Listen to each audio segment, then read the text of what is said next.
Salut à tous, la Team OL, Thomas M. Show et Christophe. Salut à tous pour OL Fan TV. Comment ça va Christophe depuis la dernière vidéo? Alors attends, la dernière vidéo, tu nous avais fait quand même beaucoup rire. Enfin, après coup, hein. Ouais. Enfin, les followers ont pu voir que tu avais le don de Nostradamus. Tu avais dit, moi j'aimerais que Genesio il fasse comme Zizou. Il gagne un titre, donc la Coupe de France, et il s'en va comme ça. Et au final, eh ben, il a dû annoncer son départ après cette demi-finale complètement ratée contre Rennes. Alors c'est quoi ton point de vue un peu sur ces événements alors? Ouais, bah moi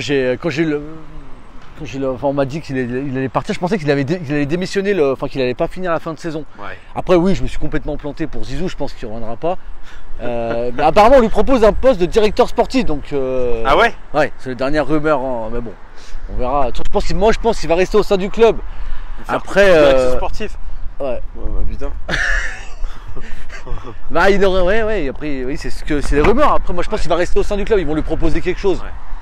Tu vois, Pierre il va retourner à ses débuts où il supervisait les autres équipes. Voilà. Il fera le café. Ouais, voilà. Il fera le café dans les bureaux de l'OL, notre ami Genesio. Ouais. Alors, déçu triste situation, hein, parce que bon, c'est vu, on avait encore de l'espoir de pouvoir aller au Stade de France, hein, d'aller faire un petit déplacement. Oh là là, j'avais déjà tout prévu. Ouais, mais le club avait tout prévu aussi, je crois. Il paraît qu'ils avaient prévu, ils avaient loué genre, on aurait dit le Trocadéro, je crois. Il y avait des jeux toute la journée, des baby-foot géants, etc. Ouais, ils avaient tout prévu.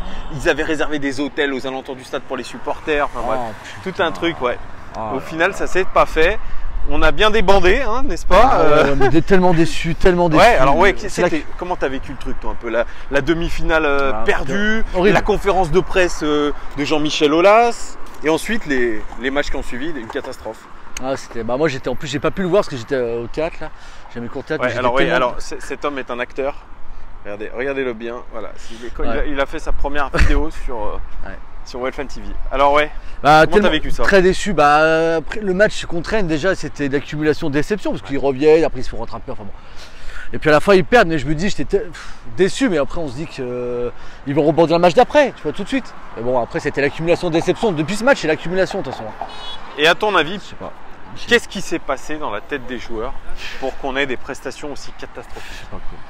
Franchement. Tellement déçu, ouais. Après, je me dis il y a des matchs où il y a des buts contre leur camp, c'est l'accumulation. Contre Dijon, ils mènent 1-0 au bout d'une minute. Je me dis, c'est bon, ça va être carton plein, on va leur gagner 6-0. Et puis on se fait rattraper, on se fait passer au score. Puis après, tout le monde commence à s'énerver, on commence à faire la hola. Je pense que les joueurs, il est quand même mal. Ça doit être dur pour les joueurs de se prendre une hola contre Dijon, contre tes propres supporters, ça doit être vachement dur. Mais qu'est-ce qui s'est passé dans la tête des joueurs pour que ça lâche comme ça? Ils ont joué, à ton avis, ils ont lâché ou pas le coach?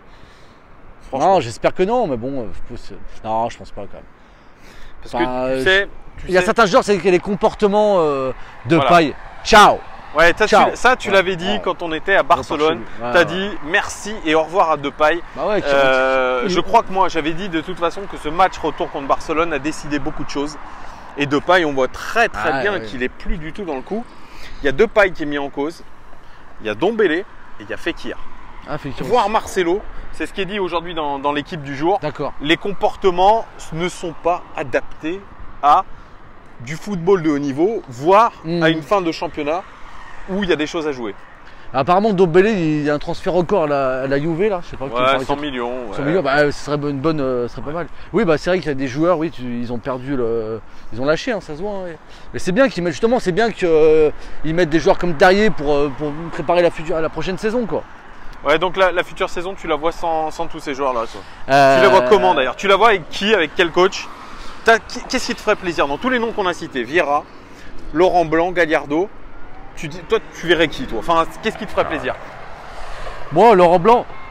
Ouais, t'aimerais bien Laurent Blanc? Ouais, pourquoi pas. Ouais. Après, le problème, c'est qu'apparemment, s'il vient, il voudra amener ses adjoints, Bogo et un autre. Regardez comme c'est beau là. Ouais. Regardez.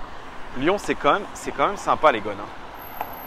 On est vraiment sympa. Donc on est sur le pont Lafayette. Alors attendez, on va vous faire un petit panorama. Regardez derrière.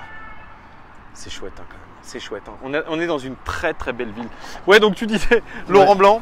Laurent Blanc, après le problème c'est qu'il faudrait il voudra emmener un entraîneur des gardiens avec lui, donc Ouais.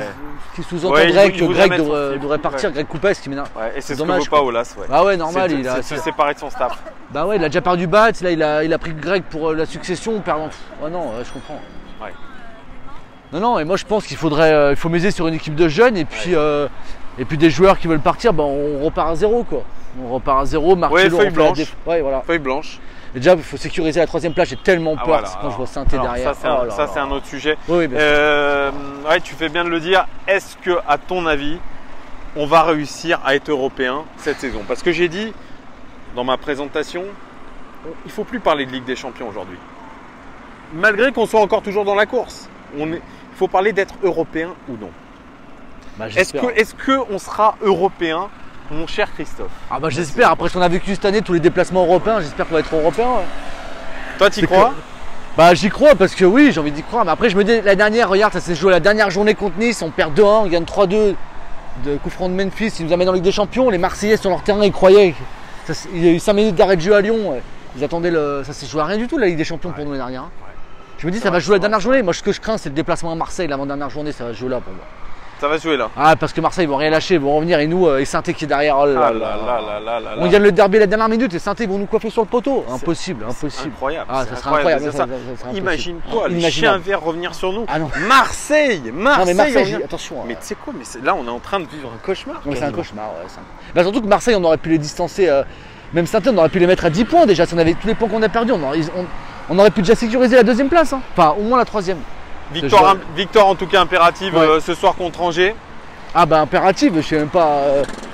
J'espère que l'accueil va être. Allez les gones, faut les encourager ce soir. Hein. Ouais, un petit message, faut les encourager, c'est rien de siffler là, faut vraiment les encourager de la première dernière minute, faut rien lâcher ce soir. Toi tu me disais en off. Faut rien lâcher. Hein, si toi tu as entendu des rumeurs. Comme quoi, s'il y avait des fêtes, il y avait envahissement du terrain. Ouais, enfin, on m'a dit ça, c'est avec la sécurité qui travaille au stade. Ouais.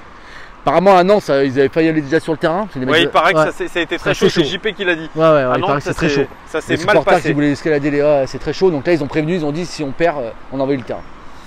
Tu sais, il y a une exaspération, je crois, contre ces joueurs-là. Ouais. À chaque fois, je le dis, je le répète, il n'y en a que 2 qui vont voir les supporters à chaque fois. Oui, c'est Lopez et Dubois, le reste, ils en ont rien à foutre.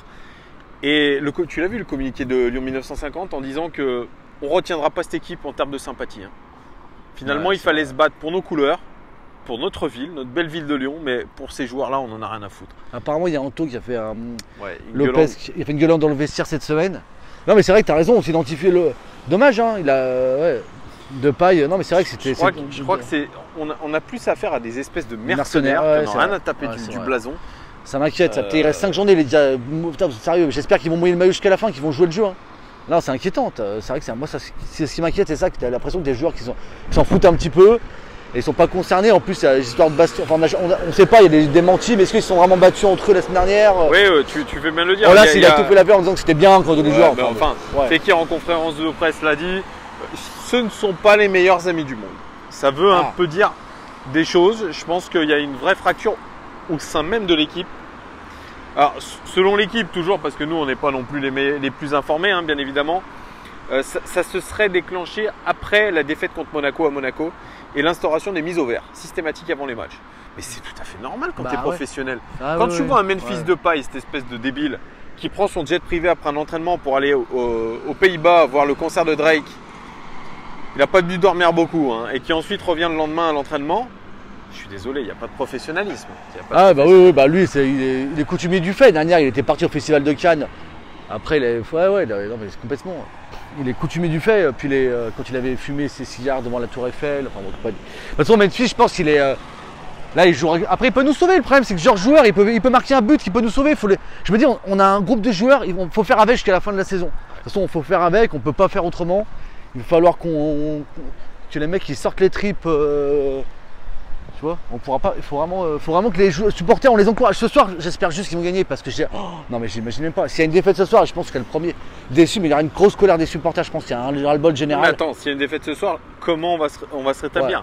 Ça va être la catastrophe. Ça va être de pire en pire. On sera toujours troisième avec le goal average. Mais ça va être très, très, très compliqué de pouvoir faire quelque chose. Moi, effectivement, je suis comme toi. C'est un match de la peur, encore plus aujourd'hui, parce que t'es joker. Tu es en train de les éliminer les uns après les autres.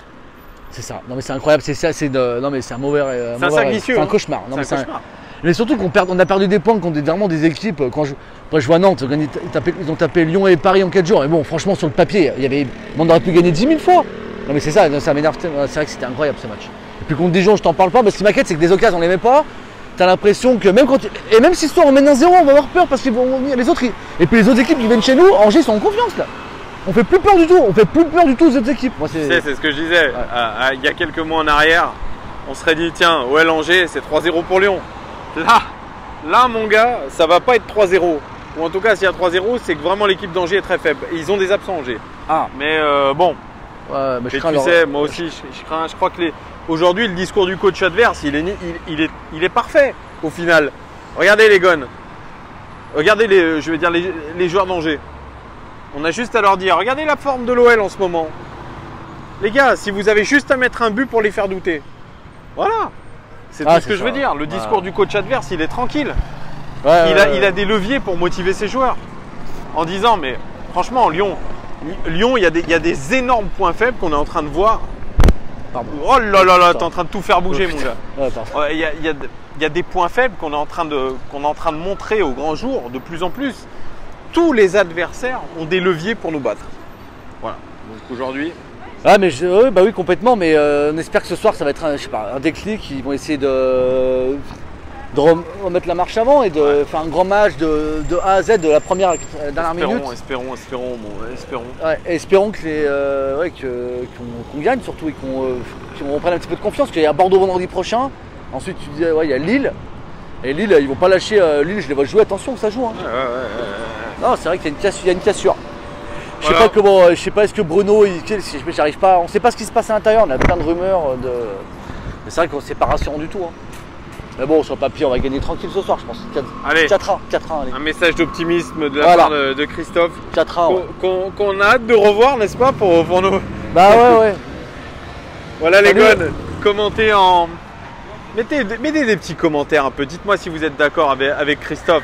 Est-ce que vous êtes d'accord, vous êtes comme lui avec son œil de supporter? Dites-moi tout, dites-nous tout en commentaire, les gones, et on vous souhaite bien évidemment un très bon match d'avance. On espère ne pas être déçus. Ah, ça va le faire. Cross our fingers. La dernière fois, on avait fait ça avant Rennes. Non, je croise plus les doigts. Allez, les gones. Hein. Ciao. Salut.